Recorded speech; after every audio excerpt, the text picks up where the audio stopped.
Season 4 just wrapped up, and Mark Grayson has completely outgrown the image of a young, inexperienced hero. That description fit him once upon a time, back when he was still learning the ropes, still figuring out how hard he could punch and what it actually meant to carry the legacy and blood of a Viltrumite father and a human mother. Those days are long gone. The Mark facing Thrag at the end of Season 4 is much stronger than he has ever been before, and he is operating on an entirely different level. The level he's at now is one that places him among the most terrifyingly powerful beings in the universe. More importantly, he has reached that point while still being incredibly young by Viltrumite standards.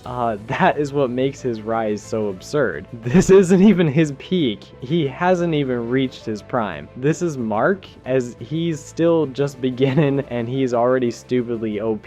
For much of Invincible so far, Mark was defined by his potential. Even though he was pretty hard on himself for every mistake he made in battle, everyone around him could see what he might become. Omni-Man saw it, the other Viltrumites saw it, Cecil saw it, even his enemies understood that if given enough time, Mark could grow into something extraordinary, but that potential was just an abstract concept until very recently. It really didn't matter until it started to become a reality. Season 4 is where that promise starts paying off. Mark is no longer a potential threat or a future savior. He's a dangerous present force whose power now rivals the very beings who used to toss him around like a rag doll during past fights. What makes this transformation so satisfying is that it was hard-earned.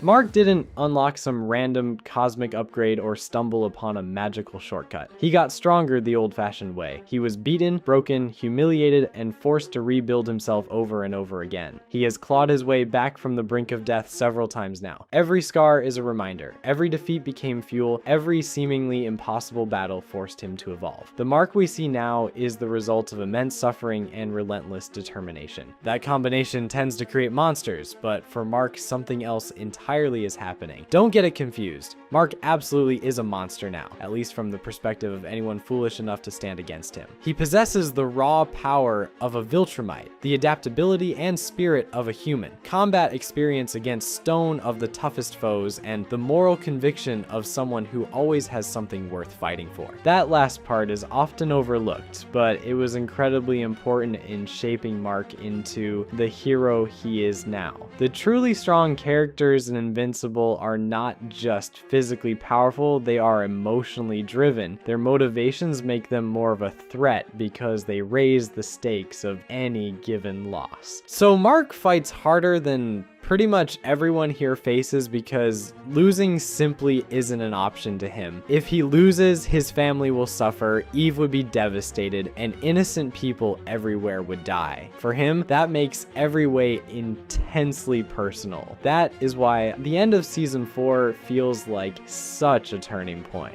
Mark has so much to lose, and he has no interest in backing down from keeping the beings he cares about safe. The universe that once overwhelmed him is beginning to look more and more like something he has to protect, not avoid. And if you thought Invincible was dangerous before, understand that you ain't seen anything yet. First, we need to acknowledge that Mark has finally caught up to his potential. One of the most important things to keep in mind about Mark's powers is that he was always capable of greatness. The issue was never his ceiling. It was how quickly he could reach it and what it would mean for everyone if he didn't get there fast enough. Early in the series, Mark had immense raw ability, but raw ability alone isn't enough. When you are fighting natural-born warriors who've spent centuries perfecting their craft, he could break bones, move impossibly fast, and absorb whatever was thrown back at him, but he often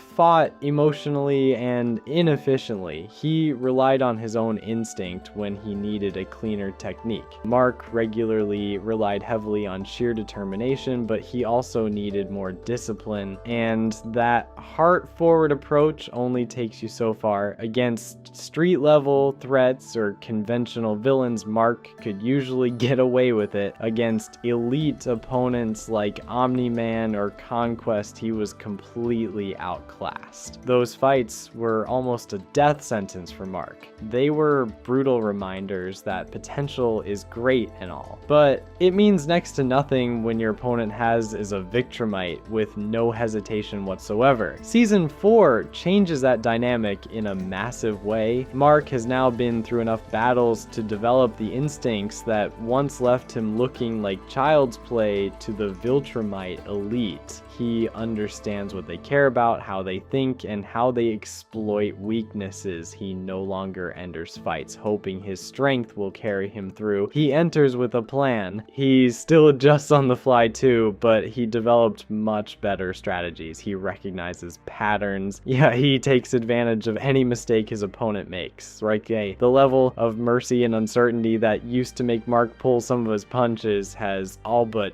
faded away. The usefulness of that evolution cannot be overstated. The difference between early Mark and current Mark is the difference between a talented amateur boxer and a professional heavyweight champion. The physical tools were always there, but now the skill matches the power. That is a terrifying combination. A fighter with limitless potential is dangerous in theory, but a fighter who has learned how to fully harness that potential is dangerous in real life. That is exactly where Mark stands now. His mentality is different now. His ability to strategize is not a work in progress anymore, and he is quickly approaching his most powerful state yet, and the results are spectacular to witness. Next, we have to remember that his hybrid biology gives him an unexpected advantage. Mark's mixed bloodline has always made him unique, but it is becoming increasingly clear that being half human may actually make him superior to pure-blooded Viltrumites in a way. On paper, that sounds impossible. Viltrumites are one of the most physically dominant species in all of fiction. Their strength, speed, durability, and longevity are almost unmatched. They can survive in the vacuum of space, fly across solar systems, and tear apart almost anything with their bare hands. They believe themselves genetically superior to every other species. How could human DNA possibly improve upon that? The answer lies in mental adaptability. Humans excel at adjusting to new situations. We learn quickly, improvise under pressure, and find creative solutions to overwhelming problems. Mark inherited those traits, and when combined with Viltrumite physiology, the result is extraordinary. Pure Viltrumites are incredibly powerful, but almost every single one of them is mentally rigid. They rely on tradition, hierarchy, and brute force. Mark does not do that. As they remain mentally inflexible, Mark evolves as he needs to come out on top. Every fight makes him smarter. Every injury teaches him something. Every setback forces him to adapt. That ability to grow rapidly is one of his greatest strengths. While older Viltrumites often depend on decades and decades of accumulated experience, Mark's skills have developed at an astonishing rate because his learning curve is way more accelerated than theirs. His human side also grants him emotional depth. Viltrumites often view emotions as weaknesses, but Mark repeatedly proves the opposite. His love for his family, his friends, and his planet pushes him beyond his normal limits.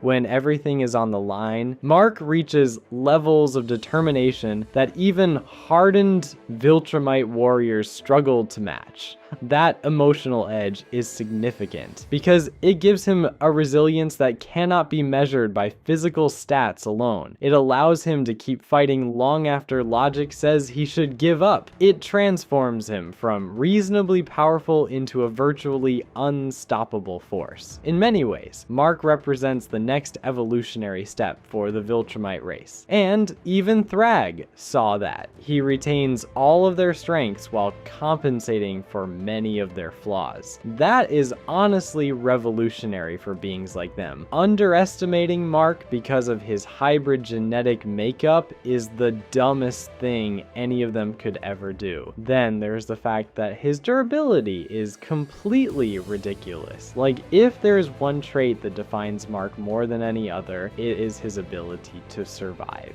Invincible has always been able to take a beating, but by the end of season 4, his durability has reached levels that border on absurd. This is a character who has been smashed through skyscrapers, been impaled, disemboweled, and beaten within an inch of his life more times than most heroes could possibly endure. Yet every single time he gets back up, sometimes immediately, sometimes after recovery. Either way, he always comes back. Conquest ripped his guts right out of his stomach, and Mark not only stayed awake long enough to kill him, but then he went on to fight in the Viltrumite War 2 months later like it never happened. That consistency is what makes him so frightening. You cannot simply hurt Mark and expect the fight to be over. In many cases, hurting him only seems to make him more dangerous. Pain sharpens his focus. Desperation unlocks deeper reserves of strength. The more punishment he absorbs, the more determined he becomes. This is partly due to Viltrumite biology as well. Their bodies are engineered for warfare, capable of withstanding catastrophic trauma and healing from injuries that would instantly kill almost any other species. But Mark's resilience goes beyond simple biology. His willpower is just as important as his physical toughness. He refuses to quit. That sounds overly simple, but in practice, it is one of the deadliest traits a warrior can possess. Opponents often rely on intimidation, exhaustion, or overwhelming force to break their enemies. None of that applies to Mark. Bends, bleeds, and suffers, but he keeps moving forward. At this point,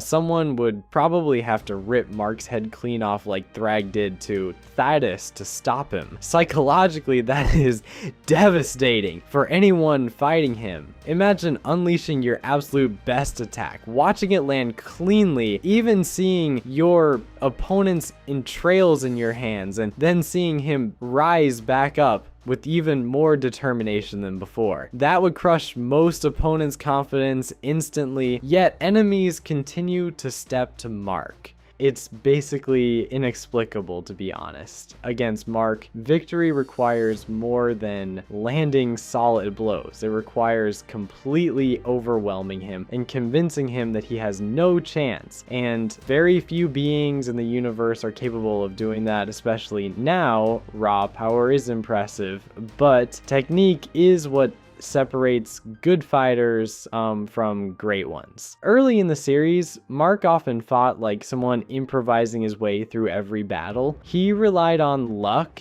instinct, and sheer determination. That style worked against weaker opponents, but it left him vulnerable against seasoned warriors. Now, Mark fights with precision. Now, he fights like a true Viltrumite. Of course, he has learned from Omni-Man, from Alan the Alien, and from every brutal encounter he has survived. He understands momentum, he knows how to use pacing and spacing to his advantage, he recognizes when to press an advantage and when to reposition. Most importantly, he no longer wastes movement or hesitates when a fight is down to the wire. Viltrumite combat is ruthlessly efficient. Every strike serves a purpose. Every maneuver is designed to maximize damage while minimizing risk. Mark increasingly embodies that philosophy as he grows up. He chains attacks together fluidly, uses his speed intelligently, and targets vulnerable areas with devastating effectiveness. There is also a newfound ruthlessness in his fighting style. Mark still has a strong moral core, but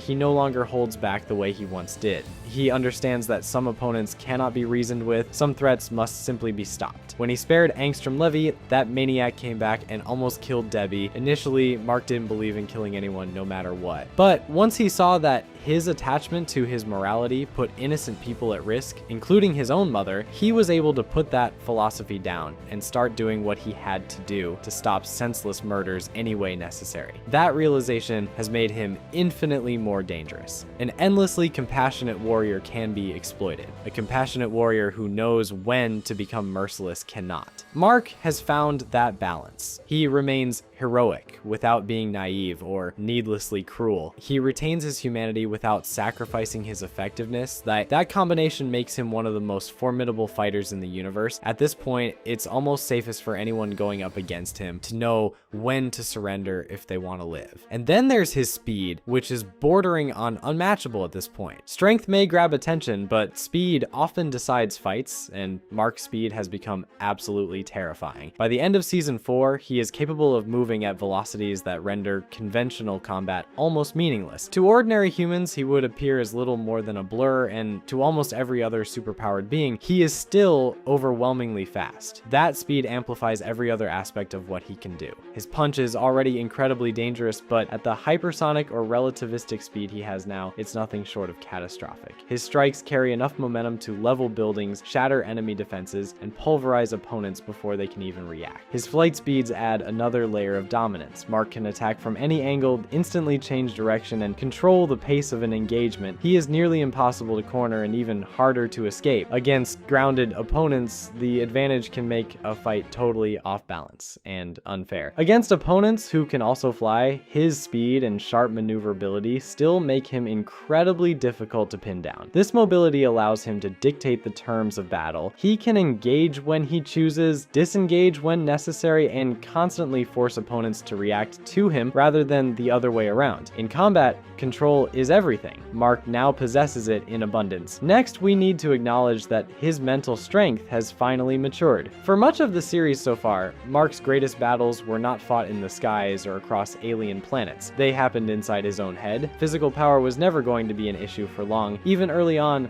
Mark possessed enough raw strength to dominate most threats on Earth, and now he's even stronger than that. The real challenge was always psychological. He carried the weight of impossible expectations, the trauma of his dad's betrayal, the guilt of failure, and the constant fear that he might become exactly like Omni-Man while simultaneously worrying that he will never live up to his abilities. That's a lot to process, and those doubts followed him everywhere. They affected how he fought, how he made decisions, and how willing he was to fully embrace the unimaginable power inside him. A fighter could have limitless strength, but if his mind is clouded with doubt, that strength will never be used to its fullest potential. That hesitation defined Mark for a while. He would second guess himself in critical moments. He would hold back against opponents who were incapable of even understanding mercy. He would wonder whether he was strong enough, ruthless enough,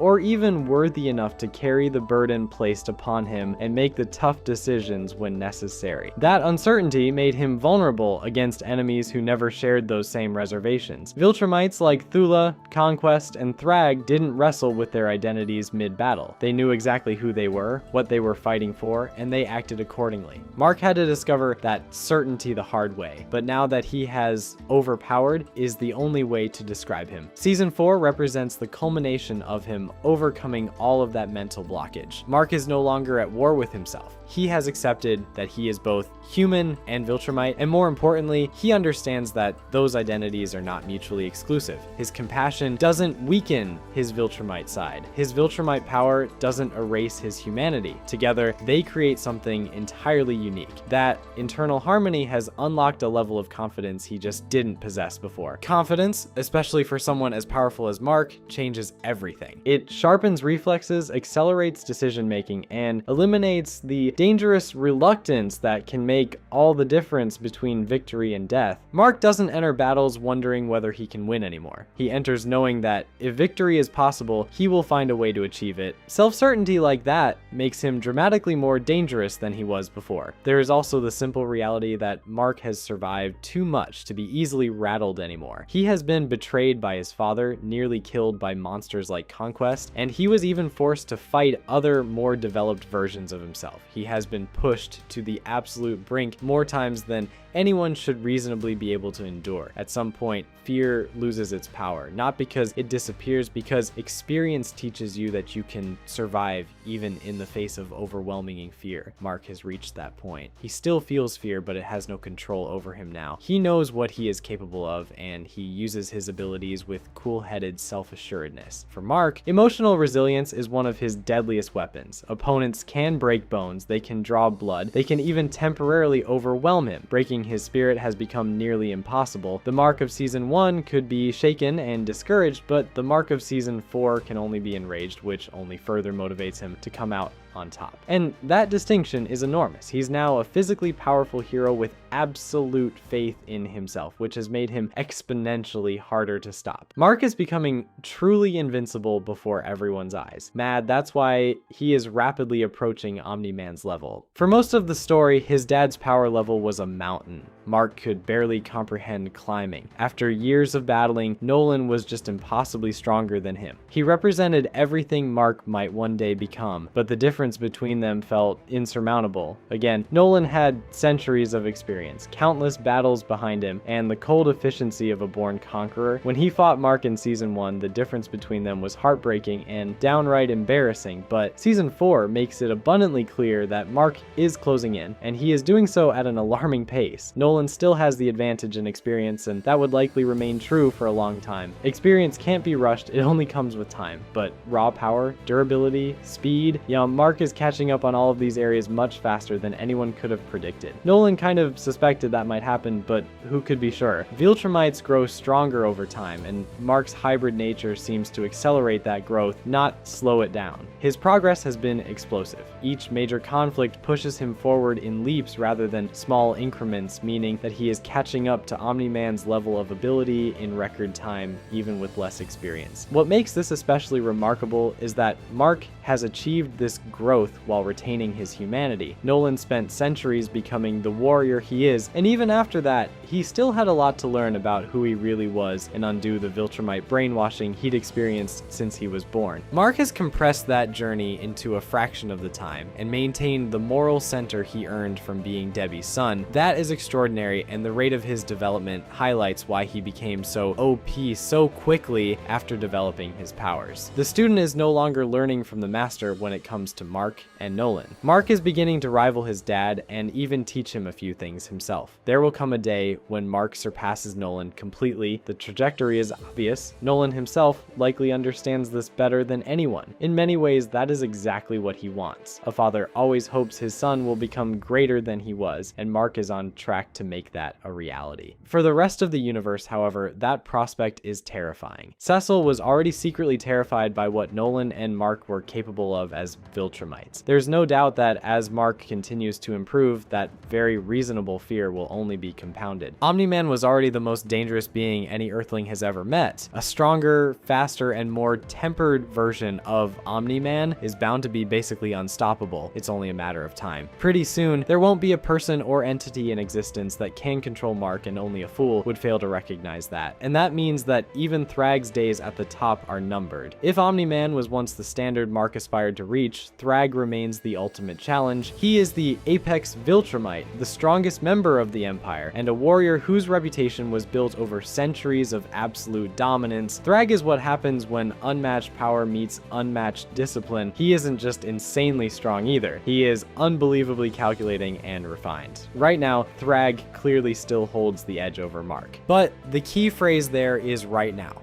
To be clear, experience, skill, and ruthlessness still matter in these fights, and Thrag possesses all three in abundance. And unlike Thrag, Mark is still climbing. When Mark attacked Thrag in the Season 4 finale, he didn't even leave a mark on him. Thrag didn't even move. It looked like a toddler hitting their parent's leg in the grocery store during a tantrum. But alongside that impressive strength is the idea that Thrag has almost certainly reached his peak. He is the finished product, the culmination of everything the Viltrumite Empire ever sought to create. Mark, by contrast, is still developing. He is younger, more adaptable, and evolving at a pace that should concern anyone paying attention. Thrag may be stronger today, but Mark is the one improving tomorrow. That dynamic changes everything. In stories like Invincible, the current king is always vulnerable to the challenger whose growth has not yet plateaued or even peaked. For Thrag, Mark represents that threat exactly. He is basically the future staring down a now obsolete past. Thrag's greatest danger is that Mark will eventually become someone no one can beat. And that's clearly what's happening right now. And once it does happen, the balance of power in the entire galaxy will shift permanently in Mark's favor. As strong as he is, Thrag is ruling on borrowed time right now, and Mark will come out on top sooner or later. It's simply inevitable at this rate, and his leadership potential is just as dangerous as his strength. Physical ability alone doesn't make someone truly overpowered. Plenty of characters can destroy cities and devastate planets even. Very few can reshape civilizations without brute force. Mark is obviously one of those few. One of the most overlooked aspects of his development is his capacity to lead. Mark inspires people and marches to the best of his own drum. Even when people like Cecil or Nolan try to tell him what to do. Humans trust him, other heroes rally behind him, even his powerful alien allies like Alan respect him. That kind of influence can't be measured by pure strength, and it may ultimately prove just as necessary and significant to being the most powerful being alive. Viltrumites traditionally rule through fear. Mark earns loyalty through vulnerability and transparency. Instead of using fear to force compliance from other beings, Mark is kind and trustworthy, which creates a natural devotion, and as a result, incredibly strong teams. A fighter who combines Viltrumite power with genuine compassion is someone the galaxy has never really seen before. He has the ability to unite worlds, forge alliances, and reshape the legacy of the Viltrumites themselves. People trust Mark to call the shots and make important power plays during battle. He leaves room for his allies to make their own choices, but they still often follow his lead and look to him for strategic decisions. That makes him a threat on a scale even Thrag might struggle to comprehend. You may be able to kill a fighter, but defeating the ideology they represent is much harder. Mark increasingly represents hope, change, and the possibility of a better future. That outlook draws other powerful beings to his side and amplifies his already overwhelming physical capabilities. When people believe in someone like Mark, they fight harder, they endure longer,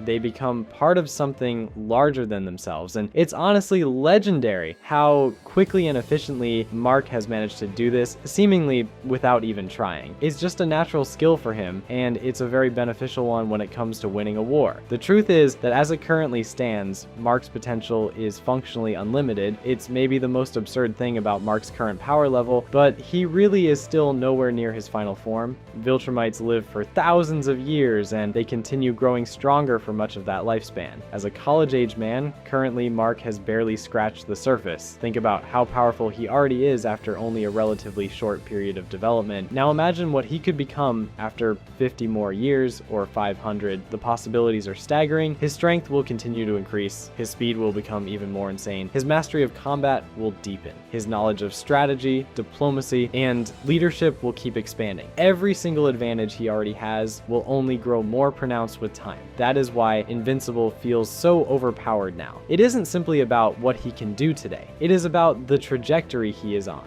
He is accelerating toward a level of power that few fictional characters ever reach. Eventually, Mark will almost certainly become Earth's greatest protector, but he is already the defining force of an entire era. Why this makes him so terrifying, the most frightening thing about Mark isn't his strength, his speed, or even his durability. It is the fact that all of those traits are guided by an unshakable moral core. A villain with Mark's power would be catastrophic, but a hero like him is totally transformative. He has not and will not abuse his abilities. He won't go around conquering just for the sake of it, and if someone threatens the people he loves or any other innocents, there are very few limits to what he will do to stop them. Mark doesn't seek out violence, but he will absolutely use it to stomp out out evil and dangerous forces. That combination of restraint, determination, and overwhelming physical force is what makes Invincible invincible. It's what makes him so stupidly overpowered. Enemies can't rely on him making foolish mistakes out of arrogance or some false superiority complex like other Viltrumirs tend to do. He can't be baited with ego plays. I guess they can't even intimidate him into retreating. Mark is just too experienced for that now. Like, he understands the stakes, he understands his responsibilities, and he understands exactly how dangerous he has become and is still becoming. And that kind of awareness only makes him stronger. So what have we learned? Ykarstalm, by the end of season 4, Mark Grayson has fully crossed the threshold from promising hero to intergalactic powerhouse. He possesses the physical gifts of an elite Viltrumite, the mental adaptability of humanity, the battle instincts of a seasoned veteran, and the emotional resilience forged through unimaginable hardship. He has grown stronger, faster, smarter, and far more confident than ever before, and he isn't slowing down. He is still aware of his limitations too. After fighting in the Viltrumite War, Mark has developed crippling PTSD. Before, when he was shaken after battle, he tried to navigate his mental and emotional state on his own. Now, he is strong enough to ask for help, not only from people who love him like Eve, but people like Cecil, who has the resources he will need to heal the mental scars he's accumulated. Despite what other Viltrumites may believe, knowing when to get help isn't a weakness. There is real strength in that